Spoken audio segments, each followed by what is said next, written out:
CSX announcing former Ford President Joe Hinrichs as the company's new CEO and president. Hinrichs will take over the railroad starting September 26th. He's going to be replacing James Foote, who is retiring from both the CEO and chairman of the board positions at CSX.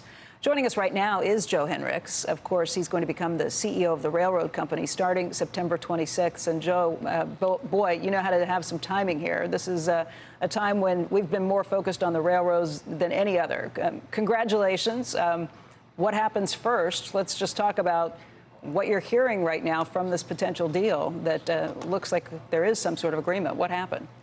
Yeah, good morning, Becky, and thanks for having me. You know, it is an exciting time. We're obviously very appreciative of all the work everyone's done to reach a tentative agreement over the night. You know, it happened in the early morning this morning, and I wasn't involved directly with the negotiations, but getting updated pretty regularly by Jim and the team at CSX, and obviously very excited. Probably a great idea not to have a strike within 24 hours of getting announced as the new CEO of CSX, so we're appreciative of that. But actually, the next step really is to let the union handle the ratification process and move forward from here. It's a little weird that we've heard from the White House we've heard from the organization representing the railroads in this, but we have not heard anything from any of the unions yet. I think there are some questions because one of the smaller unions did not ratify a deal yesterday. They shot that down, even though their union leadership had signed off on that. How big is the risk that union members won't ratify this deal? Well, I think it's actually very low because there's so many people involved. Obviously, the Biden administration did a great job helping here, and the labor leaders have been involved with this for a couple of years. We'll let the process play out.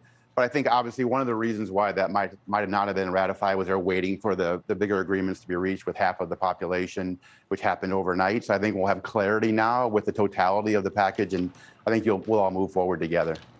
You know, this is pretty interesting. The details have been followed very closely on what the president's panel had recommended and what we knew was already accepted by the companies. 24% wage increases from 2020 to 24, an immediate payout that averages around $11,000. But the sticking point had been additional sick pay, paid days off for the employees there. And I think it's become a big issue because of precision railroading. Do you know what the compromise was when it comes to those sick days? I have seen the tentative agreement details this morning, but it wouldn't be right for me to talk about it. Obviously, let our labor partners talk about it with their employees. But clearly, we think it's a good deal for the rail industry and for CSX particularly, and for our workers. And as you said, Becky, one of the most important things we have to do now is move forward. They've been in this process for quite some time. It's been a couple of years. They're deserving of these raises they're getting. They've been through the pandemic and through all the work they've done for us. And you know, I have tremendous respect and appreciation for the workers out there who have been doing the work, the men and women out there in the field through the pandemic and all weather conditions, keeping the railroad running. And now we move forward with a positive energy around having this behind us and now moving forward to serve our customers better. Yeah, it's very good news, I think, for the entire nation to have a strike averted in a situation like this, particularly with the inflation that we've been dealing with recently and the snarls in the supply chain. Joe, there was a downgrade that came for some of the U.S. rails from Bernstein. This came earlier this month. Their concern isn't that these aren't well-run companies. They think all of them, CSX especially, is a well-run company, but they are worried about labor inflation and some other macro issues, including trucking industries kind of getting back and hiring more people. What would you say to concerns that with this wage increase, 24% over between now and 2024, what does that mean for operating costs? Well, you know, I haven't been into the details yet because I haven't started yet, but I will tell you that we feel comfortable that we can maintain our guidance and where we are, given the agreements that have been reached.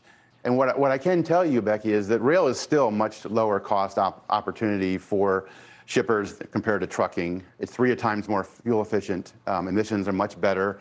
And opportunities for CSX are out there to grow the business. So the focus for us really is taking this agreement, getting the hiring done, increasing the crews, increasing our capacity, giving better service to our customers, and growing the business because there's more demand for rail out there. People need lower cost solutions in this inflationary environment, and we can provide those for them with obviously this behind us. Let's get back to this idea of precision railroading. It's something that CSX and some of the other top railroads have picked up and really helped with operating costs. And basically, it means that you have longer train cars and shorter stops. And it's made things much more efficient for CSX and other railroads. It helped improve everything you're looking at with your margins and other issues. But it's also come at the expense of the workers who are expected to work longer shifts, longer time away, less notice on what those shifts are going to look like. And I think that's been a big part of what's led to these problems with the labor unions at this point. What are your thoughts on precision railroading, and how do you make it a little easier or less onerous for some of the employees who've been working for you for a long time? Yeah, great question and great opportunity, actually. You're right. CSX has been a leader in the new operating model, and what a great operating model it is. It's delivered significant results, financial results for the company. The opportunity here is to step back and take a look at scheduled railroading. I've studied it very intensely over the last couple of months, read all the books that Hunter Harrison did, and et cetera. And actually, from my background, it's really just lean implementation into the rail industry. Idle time is waste, overcapacity is waste. That's why you've seen such improvements in capacity utilization and asset utilization.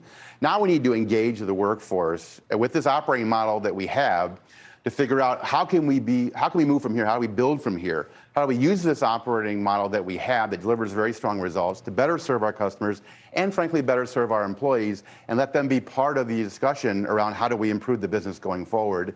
I'm looking forward to the first 100 days on this job. I'm spending a lot of time out in the field.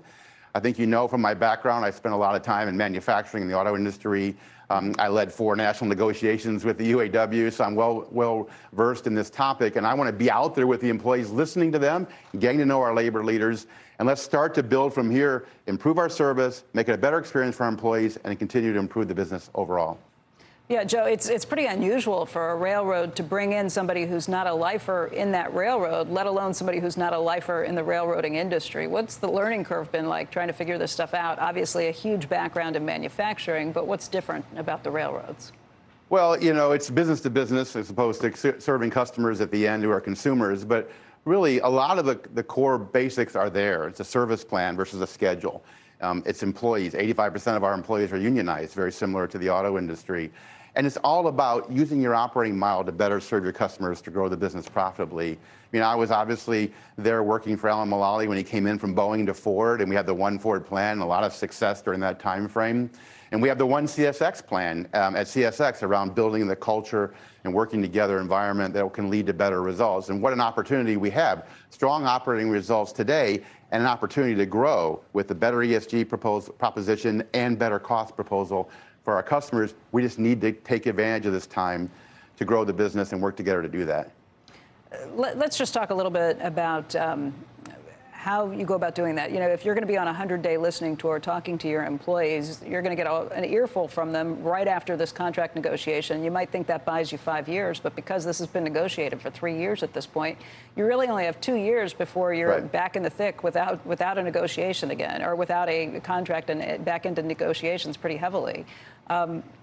Is what you're hearing going to go into that next negotiation? Are you looking at the employees' concerns about their scheduling time, what they know? Can you do that and still maintain these margins?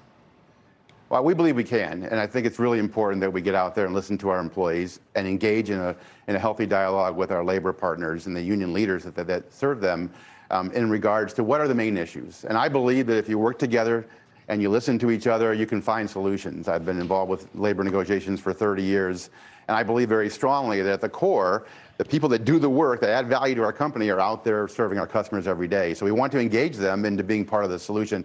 Obviously, we don't want to go backwards in our performance financially and operationally, but what an opportunity to engage in a dialogue on how can we be even better? How do we build from here to make the business even better and make a better experience for, like I said earlier, for our employees, and do that collectively as a One CSX team.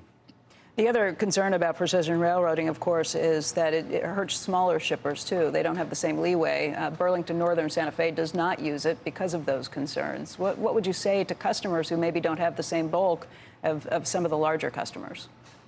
I would say let's work together to find the solution that works for everybody. We have the capacity, we have the capability, and we have a great team. So let's find a way to make it work. It's adaptable. At the core of scheduled railroading starts with the service plan for the customer. And then you look at how do you do that efficiently and most efficiently for the business and for them. So let's start with talking about what their needs are, and let's figure out a plan how to do that. We're ready to do that as a team. We have a great sales and marketing team, a great operating team.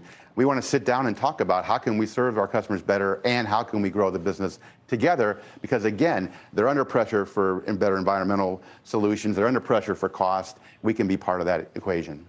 Joe, I know you're not officially on the job yet, but obviously you've been prepping for this and looking at everything in the books. What do you see right now just in terms of demand for the holiday season coming up, demand for things to be shipped and your ability to handle that? Yeah, I mean, we're actually seeing very strong demand. Actually, our operating performance over the last 7 or 8 days has actually been better than it had been previously, which is a testament to, I think, our great employees.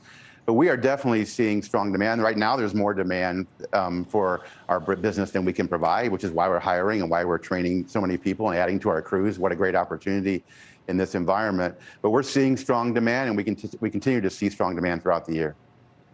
I want to just point out, CSX shares were up 2.5% just before this announcement came up and before you started talking. Now they're up by 4.7%. So, Joe, congratulations. Thank you, Becky.